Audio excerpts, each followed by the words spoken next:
دوستو یہ کہانی ہے فلسطین کی ایک حد سے زیادہ بہادر اور ہوشیار لڑکی کی، ایک ایسی لڑکی کی کہ جس کے بارے میں اگر یہ کہا جائے کہ اس لڑکی سے زیادہ اتہاس میں ابھی تک اسرائیل دیش کو کسی نے بھی نقصان نہیں پہنچایا ہے تو شاید یہ کہنا غلط نہیں ہوگا، کیونکہ دوستو اس لڑکی نے نہ صرف اپنی بہادری اور ہوشیاری کی وجہ سے اسرائیل کو حد سے زیادہ پریشان کر دیا تھا، بلکہ ساتھ ہی ساتھ اسرائیل جیسے طاقتور دیش کو اپنے سامنے جھکنے پر بھی مجبور کر دیا تھا۔ اور جب کبھی بھی اسرائیل دیش اس لڑکی کو پکڑنے کی کوشش کیا کرتا تھا تو وہ ہمیشہ ناکامیاب ہو جاتا تھا، کیونکہ دوستو یہ لڑکی وقت وقت پر اپنا چہرہ بھی بدلتی رہتی تھی۔ اس عام سی دکھنے والی فلسطینی لڑکی نے اپنی پوری زندگی میں اپنا چہرہ بدلوانے کے لیے لگ بھگ 6 بار سرجری کرائی تھی، اور ہر سرجری کے بعد یہ لڑکی اسرائیل کے خلاف اپنے ایک نئے مشن کو انجام دیا کرتی تھی۔ دوستو یہ کہانی ہے فلسطین میں پیدا ہونے والی ایک ایسی عام لڑکی کی کہ جس کو آج کے دور میں ہم سب لوگ لیلا خالد کے نام سے بھی جانتے ہیں۔ وہی لیلا خالد کہ جن کی پیدائش فلسطین کے شہر حائفہ میں 1944 میں ہوئی تھی۔ ابھی لیلا خالد کی عمر صرف اور صرف 4 سال تھی کہ 1948 میں فلسطین کو 2 حصوں میں بانٹ دیا گیا، اور اس طرح سے اسرائیل نام کا پہلا یہودی دیش ہماری دنیا میں وجود میں آیا۔ اسرائیل بنتے ہی اسرائیلی فوج نے 1948 میں ہی فلسطین کے شہر یعنی حائفہ پر بھی حملہ کر دیا، اور حملہ کرنے کے بعد بہت جلد ہی اس شہر پر قبضہ کر لیا، جس کی وجہ سے لیلا خالد کی فیملی کو اپنی جان بچانے کے لیے حائفہ نام کے شہر کو چھوڑ کر دوسرے عرب دیشوں میں ہجرت کرنی پڑی۔ دوستو لیلا خالد کا بچپن جارڈن دیش میں بہت زیادہ غریبی اور بہت زیادہ پریشانیوں میں گزرا تھا۔ بچپن سے ہی لیلا خالد نے فلسطینی مسلمانوں پر ہونے والے ظلم و ستم کو بڑی اچھی طرح سے دیکھا تھا، اور یہی وجہ تھی کہ بچپن سے ہی لیلا خالد کے دل میں انقلاب کی ایک آگ بھڑک رہی تھی، اور لیلا خالد بچپن سے ہی یہ ارادہ کر چکی تھی کہ چاہے کچھ بھی ہو جائے مجھے بڑے ہو کر اپنے لوگوں پر ہونے والے ظلم و ستم کا بدلہ لینا ہے، اور ہر اس انسان کو مزہ چکھانا ہے کہ جس نے میرے اپنے لوگوں کے اوپر ظلم کیا ہے۔ اسی وجہ سے لیلا خالد نے صرف اور صرف 15 سال کی عمر میں عرب نیشنلسٹ نام کے اس موومنٹ کو جوائن کر لیا تھا کہ جس کا مقصد فلسطین کو آزاد کرانا تھا۔ دوستو جیسا کہ میں نے آپ کو پہلے بھی بتایا تھا کہ لیلا خالد کے شروع کے دن بہت زیادہ غریبی میں گزرے تھے، یہی وجہ تھی کہ انہوں نے اپنی زندگی کا بہت سارا حصہ کویت میں بچوں کو پڑھا کر بھی گزارا تھا، یعنی وہ ایک ٹیچر کے طور پر کویت دیش میں رہا کرتی تھی۔ لیکن دوستو لیلا خالد زیادہ دنوں تک ایک عام ٹیچر کی زندگی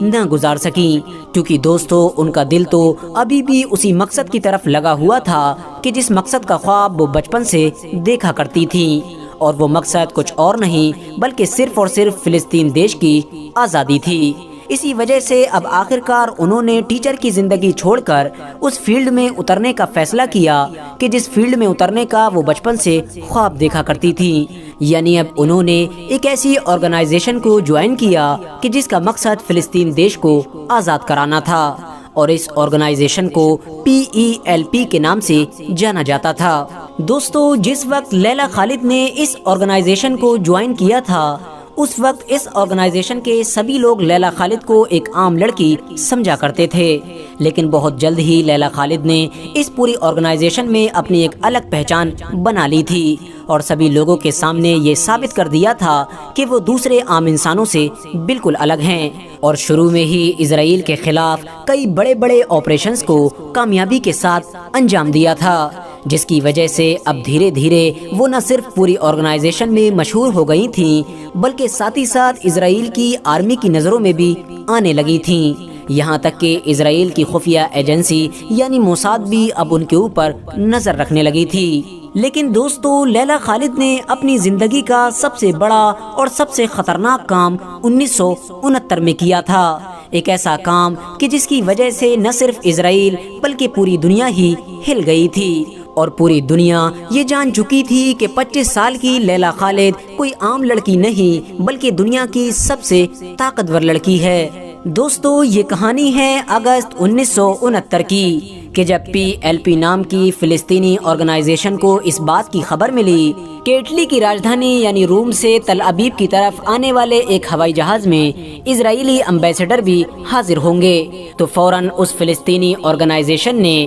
اس ہوائی جہاز کو ہائی جیک کرنے کا پلان بنایا تاکہ اس ہائی جیکنگ کے بدلے میں اسرائیلی سرکار سے اپنی مانگوں کو پورا کرایا جا سکے۔ اور PELP نام کی اس آرگنائزیشن نے اس ہائی جیکنگ کا ذمہ لیلا خالد اور اس کی ٹیم کو سونپا، اور لیلا خالد نے بھی اپنی آرگنائزیشن کے اس بھروسے کو قائم رکھا اور بڑی چالاکی کے ساتھ وہ اٹلی سے آنے والے اس جہاز میں اپنی پوری ٹیم کے ساتھ سوار ہو گئی۔ اور جیسے ہی یہ جہاز زمین سے آسمان میں اڑا، فوراً لیلا خالد نے اپنی بندوق کو پائلٹ کے اوپر تان دیا اور فوراً جہاز اڑانے والے انسان کو یہ آرڈر دیا کہ وہ اس جہاز کو سیریا کی راجدھانی یعنی دمشق کی طرف موڑ دے۔ اور ساتھ ہی ساتھ لیلا خالد نے اس جہاز کے اڑانے والے انسان کو یہ نصیحت بھی کی تھی کہ وہ اس جہاز کو سیریا کی راجدھانی دمشق لے جاتے وقت اس بات کا خیال رکھے کہ یہ جہاز اسرائیل کے آسمان کے اوپر سے گزارا جائے تاکہ وہ گزرتے وقت اس جگہ کو دیکھ سکے کہ جہاں پر اس کی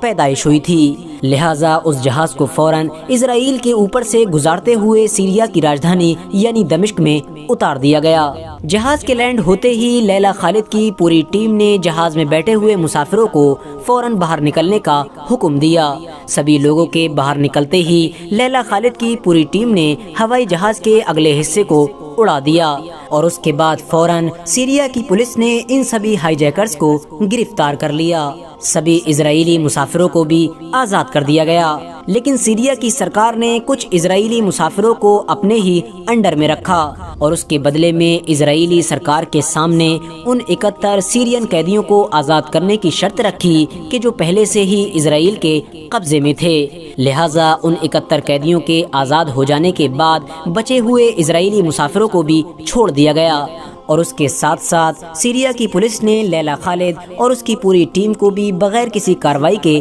آزاد کر دیا۔ دوستو، اس ہائی جیکنگ کے بعد جہاں ایک طرف اسرائیل حیران ہو گیا تھا تو وہیں دوسری طرف لیلا خالد پوری دنیا میں مشہور ہو گئی تھی۔ نہ صرف مشہور بلکہ فلسطینی لوگوں کے لیے ایک ہیرو بن گئی تھی۔ اس ہائی جیکنگ کے بعد ہی لیلا خالد کا ایک فوٹو بھی وائرل ہوا تھا، جس فوٹو میں ان کے ہاتھ میں صاف طور پر AK-47 بھی دیکھی جا سکتی تھی۔ یہ فوٹو نہ صرف وائرل ہوا تھا بلکہ ہر اخبار کی زینت بھی بنا تھا۔ ساتھ ہی ساتھ دوستو، آپ کو یہ بھی بتاتے چلیں کہ یہ ہسٹری میں پہلا ایسا موقع تھا کہ جب کسی عورت نے ایک پلین کو ہائی جیک کیا تھا۔ RH نیٹورک کے نالجبل فرینڈز، حیرانی کی بات یہ ہے کہ لیلا خالد نے پلین کو صرف ایک بار نہیں بلکہ 2 بار ہائی جیک کیا تھا، لیکن بدقسمتی سے دوسری بار یہ پلان ناکامیاب ہو گیا تھا اور جس کی وجہ سے لیلا خالد کو برٹین نے گرفتار کر لیا تھا۔ لیکن پھر کچھ دن کے بعد ہی لیلا خالد کی آرگنائزیشن نے کسی اور پلین کو ہائی جیک کر کے اس کے بدلے میں لیلا خالد کو آزاد کرا لیا تھا۔ دوستو، شاید یہ بات جان کر آپ لوگ بہت زیادہ حیران ہوں گے کہ دوسری بار پلین ہائی جیک کرنے سے پہلے بھی لیلا خالد نے اپنے چہرے کی سرجری کرائی تھی تاکہ کسی بھی طرح سے لوگ اس کو پہچان نہ سکیں، اور وہ یقیناً اپنے اس پلان میں کامیاب ہوئی تھی۔ کیونکہ دوستو، بھلے ہی اس کی یہ دوسری ہائی جیکنگ کا پلان ناکامیاب ہو گیا تھا، لیکن اس بات میں کوئی شک نہیں ہے کہ دوسری بار میں بھی اس کو کوئی انسان نہیں پہچان سکا تھا۔ دوستو، لیلا خالد کو فلسطین جیسے دیشوں میں تو ایک ہیرو کے طور پر دیکھا ہی جاتا ہے، بلکہ اس کے ساتھ ساتھ یورپ میں بھی یہ اتنی زیادہ فیمس ہیں کہ بہت ساری میوزک کمپنیز نے ان کے اوپر گانے بھی بنائے تھے۔ ساتھ ہی ساتھ دوستو، آپ کو بتاتے چلیں کہ ان کی بایوگرافی بھی پوری دنیا میں بڑی شوق کے ساتھ پڑھی گئی تھی، اور آپ کو جان کر شاید حیرانی ہوگی کہ 2005 میں لیلا خالد کی اسٹوری پر ایک مووی بھی بنائی گئی تھی جس کو ہم سب لوگ لیلا خالد ہائی جیکر کے نام سے جانتے ہیں۔ آج کے دور میں لیلا خالد کی عمر لگ بھگ 77 سال ہو چکی ہے اور وہ اپنے ہسبینڈ یعنی شوہر کے ساتھ عمان دیش میں رہتی ہیں، جہاں پر ان کے ساتھ ان کے 2 بیٹے بھی رہتے ہیں۔ فی الحال دوستو، آج کی اپنی ویڈیو کو ہم یہیں پر ختم کرتے ہیں۔ ویڈیو پسند آنے پر نہ صرف ویڈیو کو لائک کریں بلکہ اپنے فرینڈز کے ساتھ بھی ضرور شیئر کریں، اور اسی طرح کی نالجبل اور ہسٹوریکل ویڈیوز ہمیشہ دیکھنے کے لیے ہمارے اس چینل کو سبسکرائب کر کے ساتھ ہی میں بیل آئیکن کو بھی